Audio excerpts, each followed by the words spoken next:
बहुत पुराना ज़माना था। अल्लाह ताला ने हज़रत दाऊद अलैहिस्सलाम को नबी बनाया और आपको दो बड़ी नेमतें अता की। पहली नेमत ज़बूर शरीफ जो आसमानी किताब थी, और दूसरी नेमत एक ख़ास मोजज़ा।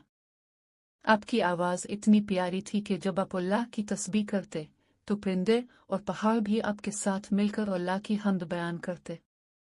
अल्लाह ने आपको यह भी सिखाया कि लोहे को नरम करके ज़रा और हथियार बनाए ताकि लोग अपनी हिफाजत कर सकें। इस वजह से आपको न सिर्फ नबी बल्कि एक अजीम बादशाह भी माना जाता है। एक दिन एक नन्ही सी चिड़िया अपने बच्चों के लिए दुआ कर रही थी। हज़रत दाऊद अलैहिस्सलाम ने इसे देखा और फरमाया, देखो, अल्लाह अपनी हर मखलूक की दुआ सुनता है। जब ये छोटी चिड़िया की दुआ सुनता है तो तुम्हारी दुआएं क्यों ना सुनेगा। हमेशा अपनी ज़रूरत अल्लाह ही से मांगा करो।